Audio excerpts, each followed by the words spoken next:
कल संसद में महिला आरक्षण बिल पास नहीं हुआ। क्यों नहीं हुआ? क्योंकि डिलिमिटेशन उसके साथ ऐड कर दिया गया था। अब डिलिमिटेशन क्या होता है साधारण जनता को वो भी नहीं पता।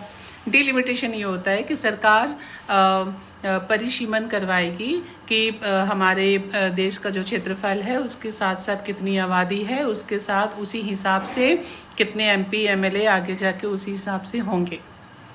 ये बहुत इम्पॉर्टेंट है, लेकिन अभी इतना इम्पॉर्टेंट नहीं है फ़िलहाल इम्पॉर्टेंट ये था कि महिला रिजर्वेशन को लेकर आना, और महिला रिजर्वेशन आखिर नहीं आ पाया क्योंकि सत्ता पक्ष विपक्ष आपस में लड़ते रह गए।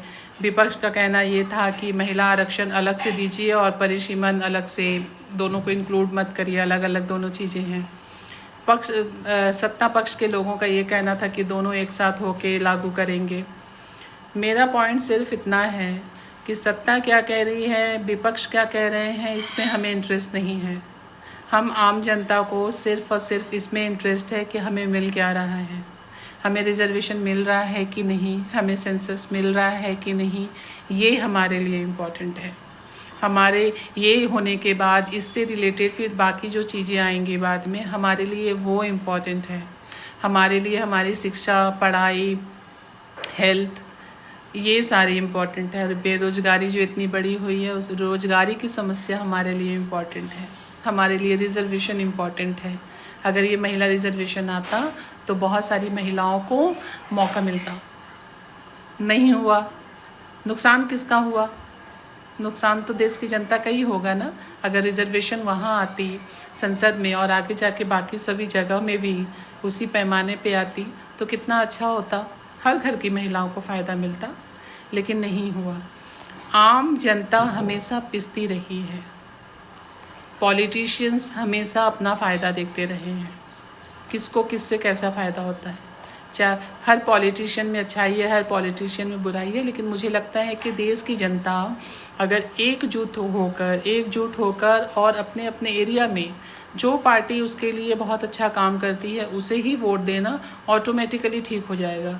बट हमारी समस्या ये है कि हम अंधभक्त हो जाते हैं और हम कहने लगते हैं कि हम इसी पार्टी के हैं, चाहे वो कोई भी पार्टी हो, हम उस पार्टी के भक्त बन जाते हैं और वो पार्टी भले अच्छा करे या बुरा करे, हम उसी के साथ रहते हैं। हमें लगता है कि बस वही पार्टी और उसी के नेता वही सब कुछ है हमारे लिए। ये है हमारी समस्या। जबकि हमें वोट हमेशा ऐसे लोगों को देना चाहिए जो आपके एरिया में काम करते हो, किसी भी पार्टी के हो, चाहे वो एमपी हो, एमएलए हो, आपके काउंसलर हो, नगर पंचायत वाले हो, कोई भी हो, जो आपके यहाँ पे काम करते हैं, जो आपके दुख सुख में खड़े रहते हैं, जो आपके एरिया को डेवलप करते हैं, जो आपके एजुकेशन सिस्टम दे रहे हैं, रोजगार दे रहे हैं, आपको सुरक्षा दे रहे हैं, आपको उसी इंसान को वोट करना है। वहाँ पे आपको किसी पार्टी को वोट नहीं करना है, उसी इंसान को वोट करिए जो आपके एरिया में अच्छा काम कर रहा है। That's all.